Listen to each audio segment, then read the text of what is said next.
प्रभु का बहुत बहुत धन्यवाद। अजीज भराओ ते भैनों बच्चों, प्रभु का शुक्र करता हाँ कि अज फिर 4 जून 2020 के लिए तुहाडे सामने हाज़र। असां 3 दिनों के अंदर 3 भागों के विच परमेश्वर का भगती वास्ते चुनिया हुआ स्थान असी उसनूं सुन चुके। अज का साडा संदेश है मूसा दा टांगा, और हो सकता ये भी 2 भाग चलन। और ये मूसा दा टांगा जिहड़ा है ये न्याय नूं बयान करता है। जदों खुदा ने न्याय करना होवे ते ओ फिर कई लोग कहते ने भी परमेश्वर की लाठी विच आवाज नहीं हुंदी पर न्याय हुंदा। अज तुहाडे सामने उत्पत्ति 15 अध्याय और उसके मैं तुहाडे सामने 13 ते 14 आयत नूं रखना चाहुंदा हाँ। आओ असी पढ़ना शुरू करांगे ते प्रभु तुहानूं किरपा देवे। उसने अब्राहम नूं आख्या, तू सच जान लई,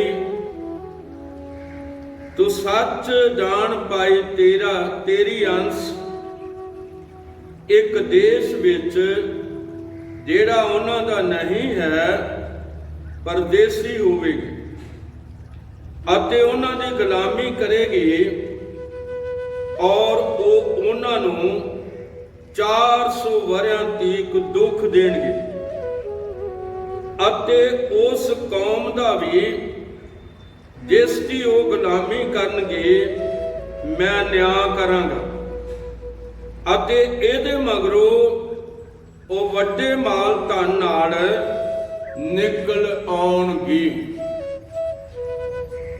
यहोवा परमेश्वर कहता है अब्राहम नूं, जदों ओहदे कोल एक बच्चा भी नहीं है,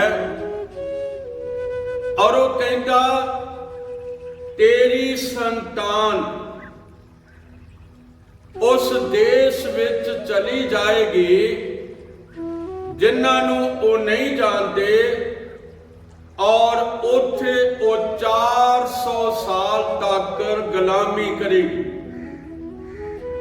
और 400 साल जदों बीत जाणगे ते मैं उस कौम दा भी जिन्हां ने उन्हां नूं दुख दिता इसराइल नूं मैं उन्हां दा न्याय करांगा। तो मेरे अजीजो, अज असीं वेखांगे कि उस कौम मिस्र दी फिरौन दी परजा दा न्याय मूसा दे ढांगे नाल होया है।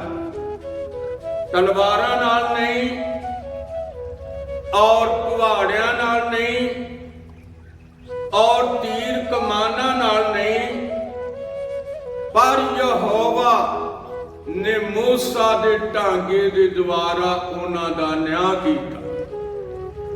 आओ अज असीं कूच 4थे अध्याय विच चले जांदे हां, और असीं उत्थे मूसा दे ढांगे नूं वेखदे हां। और इत्थे लिखा है कूच 4था अध्याय और उसकी 2री आयत, तां यहोवा ने उसनूं आख्या, तेरे हाथ विच की है? उस आख्या ढांगा। तां उसने आख्या, यहोवा परमेश्वर ने आख्या, इनू धरती उत्ते सुट दे। तां मूसा ने उसनूं धरती उत्ते सुट दिता, ਔਰ ਉਹ ਸੱਪ ਬਣ ਗਿਆ ਅਤੇ ਮੂਸਾ ਉਹਦੇ ਅੱਗੋਂ ਭੱਜਾ। ਯਹੋਵਾ ਨੇ ਮੂਸਾ ਨੂੰ ਆਖਿਆ, ਆਪਣਾ ਹੱਥ ਵਧਾ ਕੇ ਉਹਨੂੰ ਪੂਛੋਂ ਫੜ ਲੈ। ਤਾਂ ਉਸਨੇ ਆਪਣਾ ਹੱਥ ਵਧਾ ਕੇ ਉਸ ਨੂੰ ਫੜ ਲਿਆ ਅਤੇ ਉਹਦੇ ਹੱਥ ਵਿੱਚ ਇੱਕ ਟਾਂਗਾ ਬਣ ਗਿਆ। ਪ੍ਰਭੂ ਤੁਹਾਨੂੰ ਬਹੁਤ ਵੱਡੀ ਬਰਕਤ ਦੇਵੇ। ਜਿੱਥੇ ਖੁਦਾ ਆਪਣੇ ਸੇਵਕਾਂ ਨੂੰ ਮਸਾ ਕਰਦਾ ਹੈ, ਉੱਥੇ ਅੱਜ ਉਸਨੇ ਮੂਸਾ ਦੇ ਟਾਂਗੇ ਨੂੰ ਵੀ ਮਸਾ ਕਰ ਦਿੱਤਾ ਹੈ। ਕਦੇ ਸੁੱਕੇ ਟਾਂਗੇ ਸੱਪ ਨਹੀਂ ਬਣ ਸਕਦੇ, ਪਰ ਜਦੋਂ ਯਹੋਵਾ ਪਰਮੇਸ਼ਵਰ ਦੀ ਮਰਜ਼ੀ ਹੋਵੇ ਤੇ ਇਹ ਸੁੱਕਾ ਟਾਂਗਾ ਵੀ ਕੀ ਬਣ ਗਿਆ ਹੈ? ਸੱਪ ਬਣ ਗਿਆ ਹੈ। ਔਰ ਮੂਸਾ ਉਹਦੇ ਅੱਗੋਂ ਡਰਿਆ ਔਰ ਬਾਈਬਲ ਕਹਿੰਦੀ ਹੈ ਕਿ ਉਹ ਭੱਜਿਆ ਔਰ ਫਿਰ ਯਹੋਵਾ ਪਰਮੇਸ਼ਵਰ ਨੇ ਕਿਹਾ, ਉਹਨੂੰ ਪੂਛੋਂ ਫੜ ਲੈ। ਕਿਉਂਕਿ ਉਹ ਸੱਪ ਬਣ ਗਿਆ ਹੋਇਆ ਸੀ, ਉਹ ਇਸ ਤਰ੍ਹਾਂ ਕਰਨ ਡਿਆ ਹੋਇਆ ਸੀ ਔਰ ਉਸਨੇ ਕਿਹਾ, ਇਹਨੂੰ ਪੂਛੋਂ ਫੜ ਲੈ। ਔਰ ਜਾਦੇ ਫੜਿਆ ਗਿਆ, ਪੂਛੋਂ ਫੜਿਆ ਮੂਸਾ ਨੇ, ਇਹ ਫੇਰ ਉਹਦੇ ਹੱਥ ਵਿੱਚ ਕੀ ਸੀ? ਟਾਂਗਾ ਸੀ। ਮੇਰੇ ਅਜੀਜ਼ੋ, ਯਹੋਵਾ ਪਰਮੇਸ਼ਵਰ ਦੇ ਚਿੰਨ੍ਹ ਨਿਸ਼ਾਨ ਇਸ ਟਾਂਗੇ ਦੇ ਅੰਦਰ ਚਲੇ ਗਏ ਔਰ ਹੁਣ ਮਿਸਰ ਦੀ ਕੌਮ ਦਾ, ਜਾਣੇ ਕਿ ਮਿਸਰੀਆਂ ਦਾ ਨਿਆਂ ਇਸ ਟਾਂਗੇ ਨਾਲ ਹੋਵੇਗਾ। ਔਰ ਹੋ ਸਕਦਾ ਕਿ ਅਸੀਂ ਮੂਸਾ ਦੇ ਟਾਂਗੇ ਨੂੰ ਦੋ ਭਾਗਾਂ ਵਿੱਚ ਲਈਏ, ਕੁਝ ਭਾਗ ਅੱਜ ਤੇ ਕੁਝ ਕੱਲ ਲੈ ਲਈਏ। ਤੋ ਮੇਰੇ ਅਜੀਜ਼ੋ, ਪ੍ਰਭੂ ਤੁਹਾਨੂੰ ਬਹੁਤ ਵੱਡੀ ਬਰਕਤ ਦੇਵੇ। ਔਰ ਸਾਡੇ ਯੁੱਗ ਦੇ ਨਬੀ ਨੇ ਇੱਕ ਸੰਦੇਸ਼ ਦਿੱਤਾ ਹੈ, ਤੇਰੇ ਹੱਥ ਵਿੱਚ ਕੀ ਹੈ? ਔਰ ਮੂਸਾ ਨੇ ਕਿਹਾ, ਟਾਂਗਾ ਹੈ। ਮੇਰੇ ਅਜੀਜ਼ੋ, ਮੂਸਾ ਪਹਿਲਾਂ ਆਪਣੀ ਮਰਜ਼ੀ ਦੇ ਨਾਲ ਇੱਕ ਮਿਸਰੀ ਨਾਲ ਲੜਿਆ ਸੀ ਔਰ ਉਹ ਫੇਲ ਹੋ ਗਿਆ ਸੀ। ਅੱਜ ਜਾਏਗਾ ਔਰ ਕਦੇ ਫੇਲ ਨਹੀਂ ਹੋਵੇਗਾ, ਕਿਉਂਕਿ ਇਹਦੀ ਜ਼ਿੰਦਗੀ ਦੇ ਉੱਤੇ ਯਹੋਵਾ ਪਰਮੇਸ਼ਰ ਦਾ ਮਸਾ ਹੋਵੇਗਾ। ਜਦੋਂ ਲੋਕ ਆਪਣੀ ਮਰਜ਼ੀ ਨਾਲ ਸੇਵਾ ਨੂੰ ਜਾਂਦੇ ਨੇ, ਫੇਲ ਹੋ ਜਾਂਦੇ ਨੇ, ਪਰ ਜਦੋਂ ਖੁਦਾ ਕਿਸੇ ਨੂੰ ਘੱਲਦਾ ਹੈ ਔਰ ਉਹ ਜ਼ਿੰਦਗੀ ਵਿੱਚ ਕਦੇ ਫੇਲ ਨਹੀਂ ਹੋਣਗੇ। ਰੱਬ ਤੁਹਾਨੂੰ ਬਹੁਤ ਵੱਡੀ ਬਰਕਤ ਦੇਵੇ। ਜੋ ਅੱਜ ਦਾ ਟੌਪਿਕ ਹੈ, ਮੂਸਾ ਦਾ ਟਾਂਗਾ। ਪ੍ਰਭੂ ਬਹੁਤ ਵੱਡੀ ਕਿਰਪਾ ਦੇਵੇ। ਹੁਣ ਅਸੀਂ ਉਸ ਟਾਂਗੇ ਨੂੰ ਵੇਖਦੇ ਹਾਂ ਕਿ ਮੂਸਾ ਨੇ ਫੜ ਲਿਆ। ਦੋਹਰੀ ਵਾਰੀ ਕਹਿਣਾ ਚਾਹੁੰਦਾ ਹਾਂ ਤਾਂ ਯਹੋਵਾ ਨੇ ਉਸ ਨੂੰ ਆਖਿਆ, ਤੇਰੇ ਹੱਥ ਵਿੱਚ ਕੀ ਹੈ? ਉਸ ਆਖਿਆ, ਟਾਂਗਾ। ਤਾਂ ਉਸ ਨੇ ਆਖਿਆ, ਇਸ ਨੂੰ ਧਰਤੀ ਉੱਤੇ ਸੁੱਟ ਦੇ। ਤਾਂ ਉਸ ਨੇ ਧਰਤੀ ਉੱਤੇ ਸੁੱਟ ਦਿੱਤਾ ਔਰ ਉਹ ਸੱਪ ਬਣ ਗਿਆ ਅਤੇ ਮੂਸਾ ਉਹਦੇ ਅੱਗੋਂ ਭੱਜਾ। ਉਹਦਾ ਹੀ ਟਾਂਗਾ ਸੀ, ਪਰ ਕੀ ਬਣ ਗਿਆ? ਯਹੋਵਾ ਦੇ ਕਹਿਣ ਦੇ ਅਨੁਸਾਰ ਉਹ ਸੱਪ ਬਣ ਗਿਆ ਔਰ ਮੂਸਾ ਉਹਦੇ ਅੱਗੋਂ ਭੱਜਾ। ਔਰ ਯਹੋਵਾ ਨੇ ਮੂਸਾ ਨੂੰ ਆਖਿਆ ਆਪਣਾ ਹੱਥ ਵਧਾ ਕੇ ਉਹਨੂੰ ਪੂਛੋਂ ਫੜ ਲੈ। ਤਾਂ ਉਸਨੇ ਆਪਣਾ ਹੱਥ ਵਧਾ ਕੇ ਉਹਨੂੰ ਫੜ ਲਿਆ ਅਤੇ ਉਹਦੇ ਹੱਥ ਵਿੱਚ ਉਹ ਡਾਂਗਾ ਹੀ ਬਣ ਗਿਆ। ਮੇਰੇ ਅਜ਼ੀਜ਼ੋ, ਅੱਜ ਅਸੀਂ ਵੇਖਾਂਗੇ ਕਿ ਇਹ ਡਾਂਗਾ ਮਸਾ ਹੋ ਚੁੱਕਿਆ ਹੈ ਔਰ ਇਹ ਡਾਂਗੇ ਦੇ ਨਾਲ ਹੀ, ਇਸ ਡਾਂਗੇ ਦੇ ਨਾਲ, ਕਿਉਂਕਿ ਜਦੋਂ ਮੂਸਾ ਦਾ ਡਾਂਗਾ ਉਹਦੇ ਹੱਥੋਂ ਸੁੱਟ ਗਿਆ ਔਰ ਉਹਨੇ ਸੁੱਟ ਦਿੱਤਾ ਤੇ ਮੈਂ ਹੱਥ ਉਠਾ ਕੇ ਕਹਿੰਦਾ ਇਹ ਨਿਆਂ ਕਰਨ ਦੇ ਲਈ ਪਰਮੇਸ਼ਵਰ ਦਾ ਡਾਂਗਾ ਬਣ ਗਿਆ। ਬਸ ਇਹ ਤੰਬੂ ਦੇ ਵਿੱਚ ਡਾਂਗਾ ਰਹਿੰਦਾ ਸੀ ਔਰ ਜਦੋਂ ਕਦੇ ਯਹੋਵਾ ਗੱਲ ਕਰਦਾ ਸੀ ਔਰ ਮੂਸਾ ਇਸ ਡਾਂਗੇ ਨੂੰ ਲੈ ਕੇ ਅੱਗੇ ਵਧਦਾ ਸੀ। ਪ੍ਰਭੂ ਢੇਰ ਸਾਰੀ ਬਰਕਤ ਦੇਵੇ। ਮੂਸਾ 7ਵਾਂ ਅਧਿਆਇ ਕੱਢਣ ਲੱਗਿਆ ਹਾਂ ਔਰ ਲਿਖਿਆ ਹੈ ਕੂਚ 7:20 ਦੇ ਅੰਦਰ ਤਾਂ ਮੂਸਾ ਅਤੇ ਹਰੂਨ ਨੇ ਉਹ ਕੀਤਾ ਜਿਵੇਂ ਯਹੋਵਾ ਨੇ ਹੁਕਮ ਦਿੱਤਾ।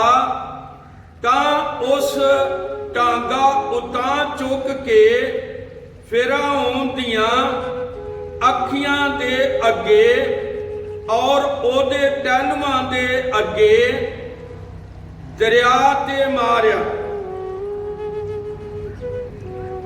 ਤਾਂ ਸਾਰੇ ਪਾਣੀ ਕੀ ਬਣ ਗਏ? ਲਹੂ ਬਣ ਗਈ। ਇਹਦੇ ਤੋਂ ਪਹਿਲਾਂ ਮੈਂ ਫਿਰ ਡਾਂਗਾ ਬਿਆਨ ਕਰਨਾ ਚਾਹੁੰਦਾ ਹਾਂ ਔਰ ਲਿਖਤ ਕਹਿੰਦੀ ਹੈ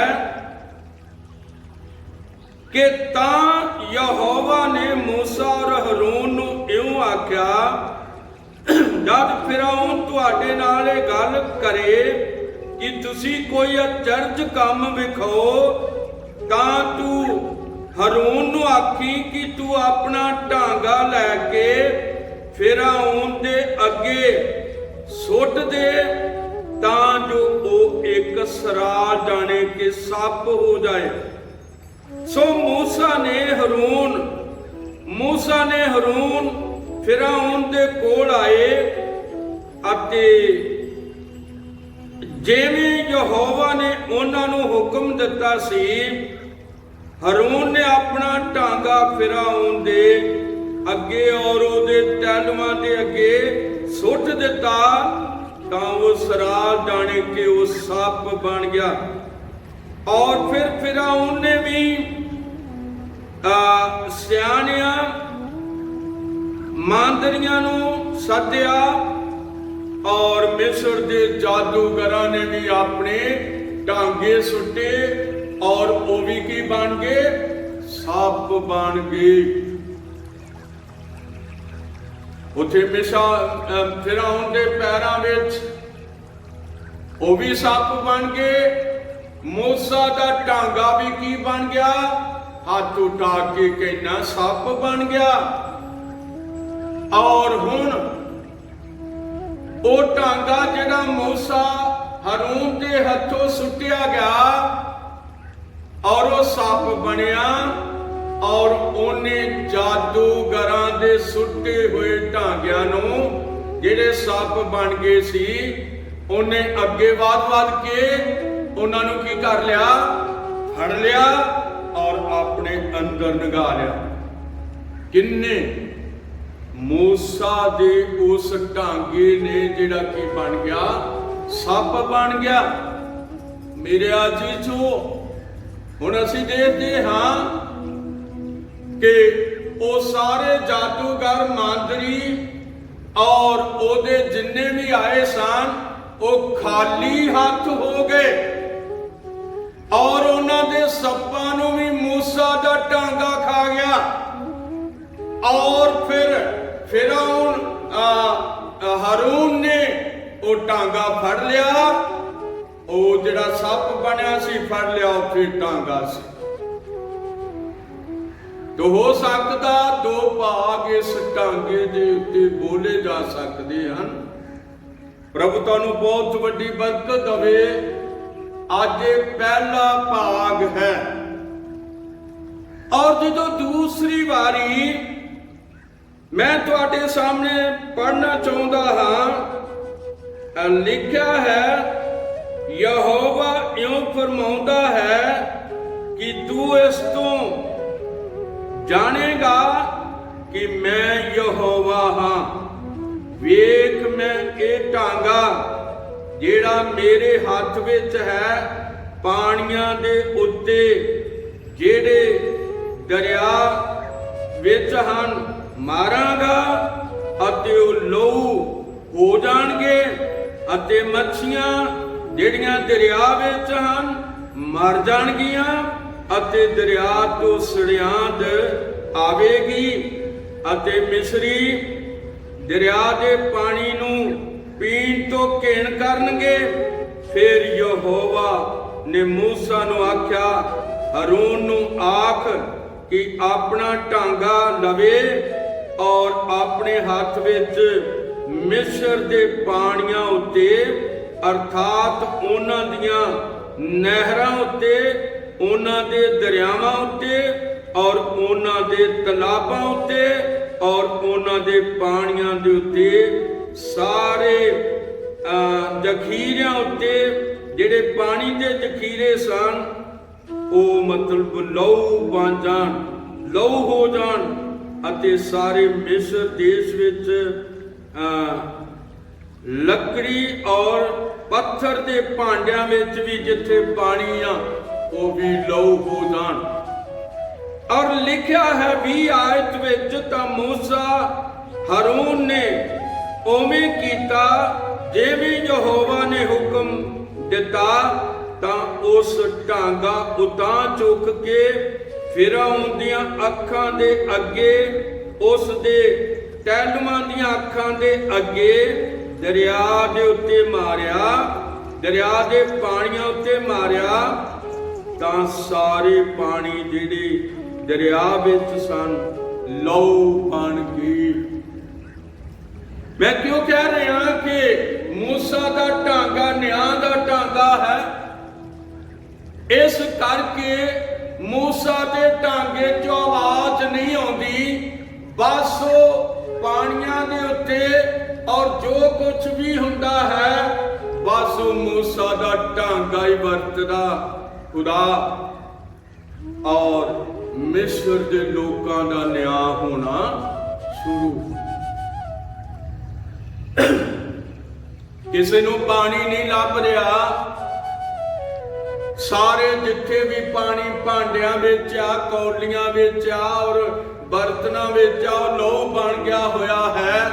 दरिया मतलब लहू बन गए ने। याद रखो नहरां दे पानी लहू बन गए ने और तलाबां दे पानी लहू बन गए ने। नील नदी दा पानी की बन गया? लहू बन गया। मूसा किन्ना नाल? खुदावन माफ करे, खुदा किन्ना नाल है? क्योंकि पिछे अब्राहम नूं उसने कहा सी मैं उस कौम दा भी की करांगा, न्याय करांगा जिन्हां ने उन्हां नूं 400 सालां तक की दिता है, दुख दिता है। मेरे अजीजो, गुलामी करवाई और प्रभु तुहानूं बहुत वड्डी किरपा देवे। असीं देखते हां कि खुदा गुलाम लोकां नूं वेखदा है और जदों उन्हां ते तसद्दुद कीते जांदे ने ਉਹ भी ਉਹ वेखदा है और खुदा दी अख वेखदी है। इस करके सानू अपने आप नूं नीवियां करके हलीम करके खुदा दियां नज़रां विच नीवे हो के ओदी भगती करनी चाहिदी है। तो प्रभु बहुत वड्डी किरपा दवे। ਫਿਰ ਮੈਂ ਦੱਸਣਾ ਚਾਹੁੰਦਾ ਕਿ ਲਿਖਿਆ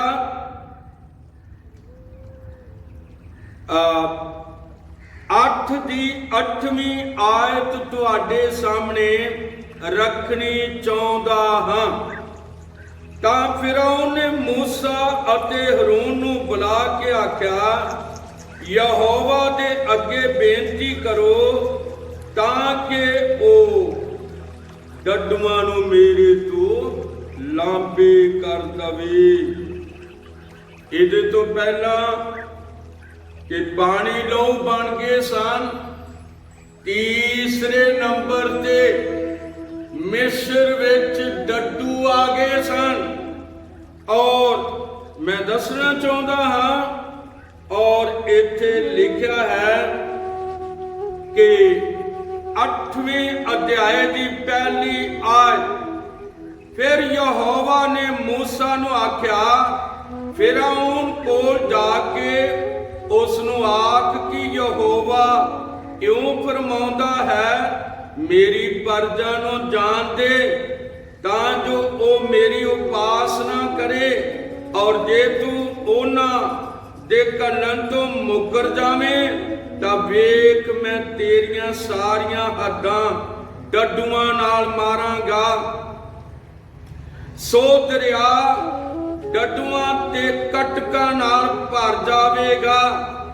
ਉਹ ਚੜਨਗੇ, ਉਹ ਤੇਰੇ ਮਹਿਲ ਵਿੱਚ ਔਰ ਤੇਰੇ ਸੌਣ ਦੀ ਅਟਾਰੀ ਵਿੱਚ ਔਰ ਤੇਰੀ ਸੇਜ ਦੇ ਉੱਤੇ, ਤੇਰੇ ਟਹਿਲੂਆਂ ਦੇ ਘਰਾਂ ਵਿੱਚ ਔਰ ਤੇਰੀ ਰਈਅਤ ਵਿੱਚ ਔਰ ਤੇਰੇ ਤੰਬੂਆਂ ਵਿੱਚ ਔਰ ਤੇਰੇ ਗੁੰਨਣ ਵਾਲੇ ਮਤਲਬ ਗੁੰਨਣ ਵਾਲਿਆਂ ਪਰਾਤੜਿਆਂ ਵਿੱਚ ਡੱਡੂ ਆ ਕੇ ਬਹਿ ਜਾਣਗੇ। ਸੋ ਡੱਡੂ ਤੇਰੇ ਉੱਤੇ, ਤੇਰੀ ਰਈਅਤ ਉੱਤੇ ਔਰ ਤੇਰੇ ਸਾਰੇ ਟਹਿਲੂਆਂ ਉੱਤੇ ਚੜਨਗੇ। ਔਰ ਫਿਰ ਯਹੋਵਾ ਨੇ ਮੂਸਾ ਨੂੰ ਆਖਿਆ, ਹਰੂਨ ਨੂੰ ਆਖਿਆ, ਉਹ ਆਪਣਾ ਹੱਥ ਆਪਣੇ ਟਾਂਗੇ ਨਾਲ ਔਰ ਨਦੀਆਂ ਉੱਤੇ, ਦਰਿਆਵਾਂ ਉੱਤੇ, ਤਲਾਬਾਂ ਉੱਤੇ ਔਰ ਪਸਾਰ ਦਵੇ, ਟਾਂਗਾ ਖੜਾ ਕਰ ਦਵੇ। ਔਰ ਜਦ ਟਾਂਗਾ ਖੜਾ ਹੋ ਗਿਆ ਤੇ ਡੱਡੂਆਂ ਨੇ ਮਿਸਰ ਦੇਸ਼ ਵਿੱਚ ਮਤਲਬ ਚੜ੍ਹ ਆਏ, ਤਾਂ ਉਸਨੇ ਆਪਣਾ ਹੱਥ ਮਿਸਰ ਦੇ ਪਾਣੀਆਂ ਉੱਤੇ ਪਸਾਰਿਆ ਔਰ ਡੱਡੂ ਚੜ੍ਹ ਆਏ ਔਰ ਮਿਸਰ ਦੇਸ਼ ਨੂੰ ਢੱਕ ਲਿਆ। ਹਰ ਜਗ੍ਹਾ ਦੇ ਉੱਤੇ ਡੱਡੂ ਟਪੋਸੀਆਂ ਮਾਰਦੇ ਫਿਰਦੇ ਸਨ। ਕੋਈ ਡੱਡੂ ਮਤਲਬ 100 ਡੱਡੂ ਨਹੀਂ ਸੀਗਾ, ਇਹ ਲੱਖਾਂ ਕਰੋੜਾਂ ਦੀ ਗਿਣਤੀ ਵਿੱਚ ਸਾਰੇ ਮਿਸਰ ਦੇ ਉੱਤੇ ਡੱਡੂ ਆ ਗਏ ਹੋਏ ਸੀ। ਹਾਲੇਲੂਇਆ।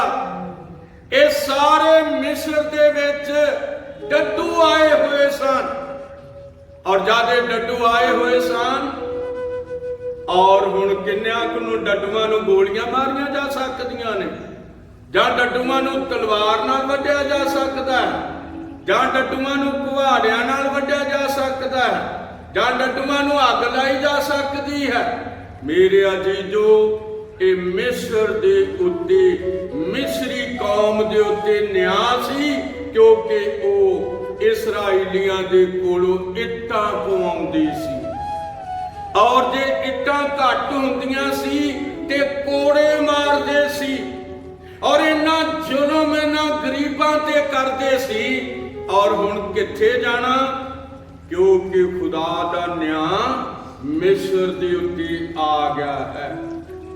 ਨਿਆਂ ਕਦੋਂ ਮਤਲਬ ਹੁੰਦਾ, ਜਦੋਂ ਹੀ ਉਹ ਯਹੋਵਾ ਦਾ ਢਾਂਗਾ ਲੈ ਕੇ, ਜਦੋਂ ਹੀ ਉਹ ਤਾਂ ਕਰਦੇ ਨੇ ਕਿ ਜਿਹੜੀ ਵੀ ਬਵਾ ਮੂਸਾ ਦੇ ਮੂੰਹ ਵਿੱਚੋਂ ਨਿਕਲਦੀ ਆ, ਉਹ ਲੱਖਾਂ ਕਰੋੜਾਂ ਦੀ ਗਿਣਤੀ ਵਿੱਚ ਡੱਡੂ ਆ ਗਏ। ਹੁਣ ਕਿਸ ਤਰ੍ਹਾਂ ਹੋਣਾ ਹੈ, ਕਿਉਂਕਿ ਬਹੁਤ ਸਾਰੇ ਡੱਡੂ ਆ ਗਏ ਨੇ। ਔਰ ਤੁਹਾਨੂੰ ਪਤਾ, ਤੁਸੀਂ ਡੱਡੂ ਵੇਖੇ ਹੋਣਗੇ, ਉਹ ਕਾਬੂ ਨਹੀਂ ਆਉਂਦੇ, ਉਹ ਟਪੂਸੀਆਂ ਮਾਰਦੇ ਭੱਜਦੇ ਨੇ। ਔਰ ਜਿੱਥੇ ਮਰਜ਼ੀ ਉਹ ਚੜ੍ਹਦੇ ਨੇ। ਉਹ ਫਿਰੌਨ ਦੀ ਅਟਾਰੀ ਸੌਣ ਵਾਲੇ ਕਮਰੇ ਵਿੱਚ ਜਾ ਵੜੇ, ਉਹਦੇ ਬਿਸਤਰੇ ਉੱਤੇ ਜਾ ਵੜੇ, ਔਰ ਆਟਾ ਗੁੰਨਣ ਵਾਲੇ ਪਰਾਤੜਿਆਂ ਵਿੱਚ ਉਹ ਭੱਜੇ ਫਿਰਦੇ ਨੇ। ਹੁਣ ਕੀ ਹੋਵੇਗਾ? ਹੁਣ ਫੇਰ ਫਿਰੌਨ ਨੀਵਾਂ ਹੋਇਆ। ਔਰ 8ਵੀਂ ਆਇਤ ਵਿੱਚ ਉਸਨੇ ਕਿਹਾ, ਤਾਂ ਫਿਰੌਨ ਨੇ ਮੂਸਾ ਤੇ ਹरून ਨੂੰ ਬੁਲਾ ਕੇ ਆਖਿਆ, ਯਹੋਵਾ ਦੇ ਅੱਗੇ ਬੇਨਤੀ ਕਰੋ ਤਾਂ ਜੋ ਉਹ ਡੱਡੂਆਂ ਨੂੰ ਮੇਰੇ ਤੋਂ, ਮੇਰੀ ਰਈਅਤ ਤੋਂ ਝਾੜ ਸੁੱਟੇ। ਮੈਂ ਜ਼ਰੂਰ ਲੋਕਾਂ ਨੂੰ ਜਾਣ ਦੇਵਾਂਗਾ ਤਾਂ ਜੋ ਉਹ ਯਹੋਵਾ ਦੀ ਬਲੀ ਚੜਾਉਣ। ਤਾਂ ਮੂਸਾ ਨੇ ਫਿਰੌਨ ਨੂੰ ਆਖਿਆ, ਕਿਰਪਾ ਕਰਕੇ ਮੈਨੂੰ ਦੱਸੋ ਕਿ ਮੈਂ ਕਦ ਤੋਂ ਤੁਹਾਡੇ ਅਤੇ ਤੁਹਾਡੇ ਟਹਿਲੂਆਂ ਤੇ ਤੁਹਾਡੀ ਰਈਅਤ ਲਈ ਬੇਨਤੀ ਕਰਾਂ, ਤਾਂ ਜੋ ਡੱਡੂ ਤੁਹਾਥੋਂ ਅਤੇ ਤੁਹਾਡੇ ਘਰਾਂ ਚੋਂ ਹਟਾਏ ਜਾਣ। ਕਿਦੋਂ ਮੈਂ ਬੇਨਤੀ ਕਰਾਂ? ਔਰ ਦਰਿਆ ਦੇ ਵਿੱਚ ਈਓ ਰਹਿਣ। ਉਸ ਆਖਿਆ, ਭਲਕੇ ਹੀ ਕਰਦੇ ਬੇਨਤੀ, ਕਿਉਂਕਿ ਅਸੀਂ ਦੁਖੀ ਹੋ ਗਏ। ਭਲਕੇ ਤੋਂ ਕੱਲ ਤੋਂ ਹੀ ਬੇਨਤੀ ਕਰਦੇ ਮੂਸਾ, ਅਸੀਂ ਦੁਖੀ ਹੋ ਚੁੱਕੇ ਹੋਏ ਹਾਂ। ਔਰ ਉਹਦੇ ਆਖਣ ਅਨੁਸਾਰ ਹੀ ਹੋਵੇਗਾ। ਤਾਂ ਤੁਸੀਂ ਜਾਣ ਲਓ ਕਿ ਸਾਡੇ ਪਰਮੇਸ਼ਰ ਯਹੋਵਾ ਵਰਗਾ ਕੋਈ ਵੀ ਨਹੀਂ। ਔਰ ਡੱਡੂ ਤੁਹਾਥੋਂ ਅਤੇ ਤੁਹਾਡੇ ਘਰਾਂ ਤੋਂ ਅਤੇ ਤੁਹਾਡੇ ਟਹਿਲੂਆਂ ਤੋਂ ਅਤੇ ਤੁਹਾਡੀ ਰਈਅਤ ਤੋਂ ਚੱਲਦੇ ਹੋਣਗੇ। ਉਹ ਕੇਵਲ ਦਰਿਆ ਵਿੱਚ ਹੀ ਰਹਿਣਗੇ। ਪ੍ਰਭੂ ਤੁਹਾਨੂੰ ਬਹੁਤ ਵੱਡੀ ਬਰਕਤ ਦੇਵੇ। ਅੱਜ ਦਾ ਟੌਪਿਕ ਹੈ ਮੂਸਾ ਦਾ ਢਾਂਗਾ।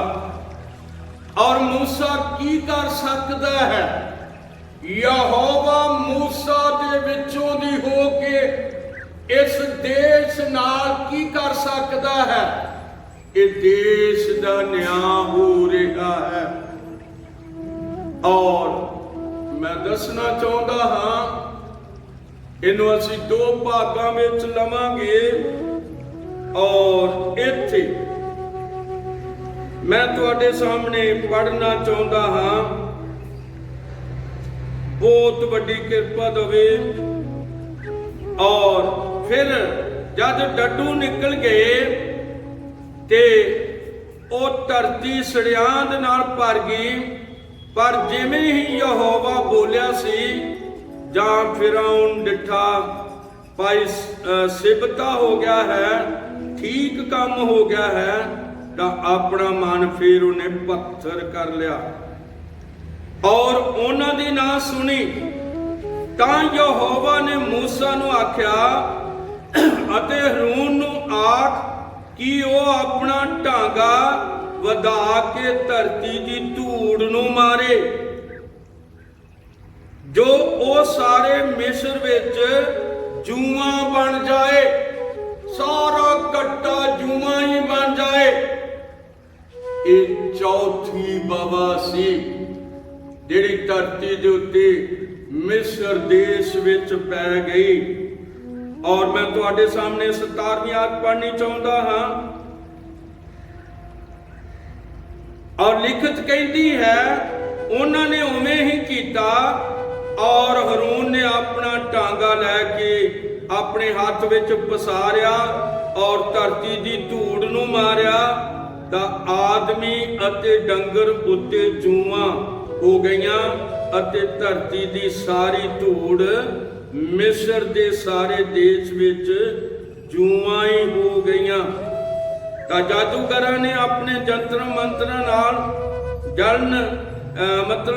ਯਤਨ ਕੀਤਾ ਭਾਈ ਉਹ ਜੂਆਂ ਦੇ ਆਉਣ, ਜੂਆਂ ਲੈ ਆਉਣ, ਪਰ ਉਹ ਲਿਆ ਨਾ ਸਕੇ। ਆਦਮੀ ਅਤੇ ਡੰਗਰ ਉੱਤੇ ਜੂਆਂ ਹੀ ਸਨ। ਹਰ ਕੋਈ ਮਾਂ ਬੱਚਿਆਂ ਦੇ ਸਿਰ ਚੋਂ ਜੂਆਂ ਕੱਢਣ ਨਹੀਂ ਸੀ, ਮਾਂ ਦੀਆਂ ਕੌਣ ਕੱਢੇ? ਇਸ ਕਰਕੇ ਅਸੀਂ ਵੇਖਦੇ ਹਾਂ ਪਿਓ ਵੀ ਖੁਰਕਦਾ ਸੀ, ਕਿਉਂਕਿ ਉਹਨੂੰ ਵੀ ਕੀ ਪੈ ਗਈਆਂ? ਉਹਨੂੰ ਵੀ ਜੂਆਂ ਪੈ ਗਈਆਂ। ਇਹ ਨਿਆਂ ਸੀ। ਹਾਲੇਲੂਇਆ। ਇਹ ਮਿਸਰ ਦੇ ਉੱਤੇ ਨਿਆਂ ਸੀ ਜਿਹੜਾ ਯਹੋਵਾ ਪਰਮੇਸ਼ਰ ਨੇ ਆਂਦਾ, ਕਿਉਂਕਿ ਉਸ ਨੇ ਸ਼ੁਰੂ ਵਿੱਚ ਮੂਸਾ ਨੂੰ ਕਿਹਾ ਸੀ, ਮੂਸਾ ਤੇਰੇ ਹੱਥ ਵਿੱਚ ਕੀ ਹੈ? ਤੇ ਉਸ ਨੇ ਕਿਹਾ ਟਾਂਗਾ ਹੈ। ਔਰ ਫਿਰ ਉਸਨੇ ਕਿਹਾ ਇਹਨੂੰ ਸੁੱਟ ਦੇ। ਜਦ ਉਹ ਸੁੱਟਿਆ ਗਿਆ ਉਹ ਸੱਪ ਬਣ ਗਿਆ ਔਰ ਮੂਸਾ ਦਾ ਟਾਂਗਾ ਮਸਾ ਹੋ ਚੁੱਕਿਆ ਹੋਇਆ ਸੀ। ਅਜੀਬ ਨੋਖੇ ਕੰਮਾਂ ਦੇ ਲਈ ਪ੍ਰਭੂ ਤੁਹਾਨੂੰ ਬਹੁਤ ਵੱਡੀ ਕਿਰਪਾ ਦੇਵੇ। ਜਲਦੀ ਜਲਦੀ ਅਸੀਂ 24 ਆਇਤ ਵੱਲ ਜਾਣਾ ਹੈ।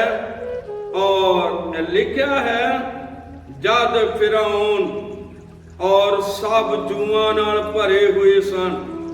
ਔਰ ਲਿਖਿਆ ਹੈ, ਫਿਰ ਯਹੋਵਾ ਨੇ ਮੂਸਾ ਨੂੰ ਆਖਿਆ, ਸਵੇਰ ਦੇ ਵੇਲੇ ਉੱਠ ਕੇ ਫਿਰੌਨ ਦੇ ਸਨਮੁਖ ਖੜਾ ਹੋ, ਵੇਖੋ ਪਾਣੀ ਵੱਲ ਬਾਹਰ ਜਾਂਦਾ ਹੈ। ਔਰ ਉਸ ਨੂੰ ਆਖੀ, ਯਹੋਵਾ ਇਉਂ ਫਰਮਾਉਂਦਾ ਹੈ, ਮੇਰੀ ਪ੍ਰਜਾ ਨੂੰ ਜਾਣ ਦੇ, ਤਾਂ ਜੋ ਉਹ ਮੇਰੀ ਉਪਾਸਨਾ ਕਰੇ। ਔਰ ਜੇ ਤੂੰ ਮੇਰੀ ਪ੍ਰਜਾ ਨੂੰ ਜਾਣ ਨਾ ਦੇਵੇਂਗਾ ਤਾਂ ਵੇਖ ਮੈਂ ਤੇਰੇ ਔਰ ਤੇਰੇ ਟਹਿਲੂਆਂ, ਤੇਰੀ ਰਈਅਤ ਦੇ ਉੱਤੇ, ਤੇਰੇ ਘਰਾਂ ਵਿੱਚ ਮੱਖਾਂ ਦੇ ਝੁੰਡ ਘੱਲ ਦਿਆਂਗਾ। ਵੱਡੀਆਂ ਵੱਡੀਆਂ ਮੱਖੀਆਂ ਆ ਜਾਣਗੀਆਂ। ਔਰ ਲਿਖਿਆ ਹੈ, ਮੱਖਾਂ ਦੇ ਝੁੰਡ ਆ ਜਾਣਗੇ। ਔਰ ਉਹ ਜਿੱਥੇ ਸਾਰਾ ਮਿਸਰ ਉਹਦੇ ਨਾਲ ਭਰ ਜਾਏਗਾ, ਉਹਨਾਂ ਮੱਖਾਂ ਦੇ ਝੁੰਡਾਂ ਨਾਲ। ਸੋ ਭੌਂ ਵੀ ਜਿੱਥੇ ਉਹ ਹਨ, ਤਾਂ ਮੈਂ ਉਸ ਦਿਨ ਗੋਸ਼ਨ ਦੀ ਧਰਤੀ ਨੂੰ, ਜਿੱਥੇ ਮੇਰੀ ਪ੍ਰਜਾ ਵਸਦੀ ਹੈ। ਔਰ ਲਿਖਿਆ ਹੈ, ਔਰ ਵਚਨ ਕਹਿੰਦਾ ਹੈ ਕਿ ਸੁਖਾਂਗਾ ਤਾਂ ਜੋ ਉਹ ਮੱਥਾ ਟੇਕਣ ਔਰ ਮੱਖਾਂ ਦੇ ਝੁੰਡ ਉੱਥੇ ਨਾ ਹੋਣ, ਕਿਉਂ ਤੇ ਤੂੰ ਜਾਣੇਗਾ ਕਿ ਧਰਤੀ ਉੱਤੇ ਇੱਕ ਯਹੋਵਾ ਹੈ। ਪ੍ਰਭੂ ਬੜੀ ਵੱਡੀ ਬਰਕਤ ਦੇਵੇ।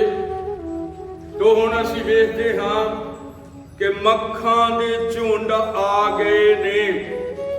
ਬਹੁਤ ਸਾਰੀਆਂ ਮੱਖੀਆਂ, ਏਡੀਆਂ ਏਡੀਆਂ ਮੋਟੀਆਂ ਮੱਖਾਂ ਆ ਗਈਆਂ ਨੇ। ਔਰ ਸਾਰੇ ਮਿਸਰ ਦੇ ਲੋਕ ਭੱਜਦੇ ਫਿਰਦੇ ਨੇ, ਲੁਕਦੇ ਫਿਰਦੇ ਨੇ। ਔਰ ਮੱਖਾਂ ਪੀ ਕਰਕੇ ਉਹਨਾਂ ਦੇ ਘਰਾਂ ਵਿੱਚ ਵੜ ਗਈਆਂ ਔਰ ਫਿਰੌਨ ਦੇ ਬਿਸਤਰੇ ਦੇ ਉੱਤੇ ਚਲੇ ਗਈਆਂ। ਇਹ ਕੀ ਹੈ?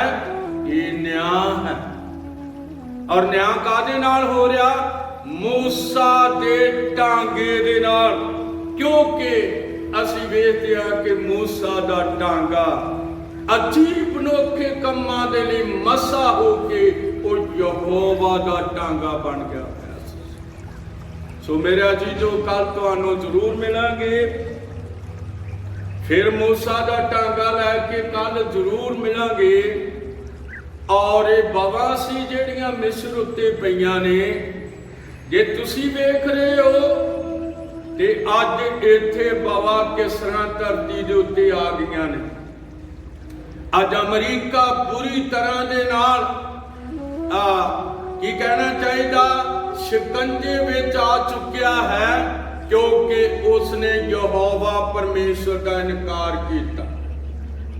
ਉੱਥੇ ਚਰਚ ਬੰਦ ਕੀਤੇ ਔਰ ਉਹਨਾਂ ਲੋਕਾਂ ਨੇ ਪਰਵਾਹ ਨਹੀਂ ਕੀਤੀ ਕਿ ਯਹੋਵਾ ਜਿਉਂਦਾ ਪਰਮੇਸ਼ਰ ਹੈ। ਇਸ ਕਰਕੇ ਮੈਂ ਤੇ ਤੁਸੀਂ ਪ੍ਰਭੂ ਤੋਂ ਬਹੁਤ ਡਰਦੇ ਤੇ ਕੰਬਦੇ ਹੋਏ ਆਪਣੀ ਜ਼ਿੰਦਗੀ ਗੁਜ਼ਾਰ ਸਕੀਏ, ਕਿਉਂਕਿ ਅਸੀਂ ਵੇਖਦੇ ਹਾਂ ਟਿੱਡੀ ਦਲ ਚੜ੍ਹ ਆਏ ਨੇ, ਕਾਂ ਚੜ੍ਹ ਆਏ ਨੇ। ਔਰ ਯਾਦ ਰੱਖੋ, ਮਹਾਮਾਰੀਆਂ ਚੜ੍ਹ ਆਈਆਂ ਨੇ। ਵਕਤ ਬਹੁਤ ਜ਼ਿਆਦਾ ਰਹਿ ਨਹੀਂ ਗਿਆ। ਆਓ ਅੱਖਾਂ ਨੂੰ ਬੰਦ ਕਰਕੇ ਅਸੀਂ ਦੁਆ ਕਰਾਂਗੇ। ਸਾਡੇ ਜਿਉਂਦੇ ਪ੍ਰਭੂ ਯਿਸੂ ਮਸੀਹਾ ਫਿਰ ਤੇਰੀ ਹਜ਼ੂਰੀ ਵਿੱਚ ਆ ਪਿਆਰੇ ਖੁਦਾਵੰਦ, ਔਰ ਆਪਣੇ ਸਿਰਾਂ ਨੂੰ ਝੁਕਾ ਕੇ ਦੁਆ ਕਰਦੇ ਆ ਪ੍ਰਭੂ, ਤੇਰੇ ਜਿਹਾ ਕੋਈ ਨਹੀਂ, ਤੇਰੇ ਜੇ ਕੋਈ ਵੀ ਕੰਮ ਨਹੀਂ ਕਰ ਸਕਦਾ। ਤੂੰ ਸਾਰੀ ਧਰਤੀ ਦਾ ਨਿਆਂ ਕਰ ਸਕਦਾ ਹੈ, ਤੂੰ ਸਾਰੀਆਂ ਕੌਮਾਂ ਦਾ ਨਿਆਂ ਕਰ ਸਕਦਾ ਹੈ, ਤੂੰ ਸਾਰੀ ਦੁਨੀਆ ਦਾ ਨਿਆਂ ਕਰ ਸਕਦਾ ਹੈ, ਤੂੰ ਸਾਰੇ ਦੇਸ਼ਾਂ ਦਾ ਨਿਆਂ ਕਰ ਸਕਦਾ ਹੈ। ਪ੍ਰਭੂ ਯਿਸੂ ਮਸੀਹ, ਕੌਣ ਤੇਰੇ ਕੋਲੋਂ ਭੱਜ ਜਾਏਗਾ? ਸਾਡਿਆਂ ਜੀਵਨਾਂ ਤੇ ਰਹਿਮ ਕਰ ਦੇ, ਸਾਡੇ ਬੱਚਿਆਂ ਤੇ ਰਹਿਮ ਕਰ ਦੇ, ਸਾਡੇ ਘਰਾਂ ਤੇ ਰਹਿਮ ਕਰ ਦੇ, ਸਾਡੇ ਭਾਈਆਂ ਭੈਣਾਂ ਤੇ ਰਹਿਮ ਕਰ ਦੇ। ਪ੍ਰਭੂ ਯਿਸੂ ਮਸੀਹ, ਹੱਥ ਉਠਾ ਕੇ ਤੇਰੇ ਅੱਗੇ ਦੁਆ ਹੈ ਪ੍ਰਭੂ ਦੀ, ਆਪਣੇ ਲੋਕਾਂ ਨੂੰ ਤੇਰੇ ਸਾਹਮਣੇ ਝੁਕ ਜਾਣ ਦੇ ਲਈ ਕਿਰਪਾ ਦੇ ਦੇ। ਤੇਰਾ ਸ਼ੁਕਰ ਹੋਵੇ, ਧੰਨਵਾਦ ਹੋਵੇ ਪ੍ਰਭੂ ਯਿਸੂ ਮਸੀਹ। ਬੜੀ ਆਸ ਜੀ ਨਾਲ ਤੇਰੀ ਹਜ਼ੂਰੀ ਤੇ ਦੁਆ ਕਰਦਾ ਹਾਂ ਪ੍ਰਭੂ, ਤੂੰ ਆਪਣੇ ਬੱਚਿਆਂ ਨੂੰ ਸੰਭਾਲੀ, ਜਿਹੜੇ ਸੁਣ ਰਹੇ ਨੇ ਉਹਨਾਂ ਦੇ ਹਿਰਦਿਆਂ ਨਾਲ ਗੱਲਬਾਤ ਕਰੀ। ਤੇਰਾ ਸ਼ੁਕਰ ਹੋਵੇ, ਦੁਆ ਯਿਸੂ ਮਸੀਹ ਦੇ ਨਾਮ ਵਿੱਚ ਮੰਗਦੇ, ਆਮੀਨ।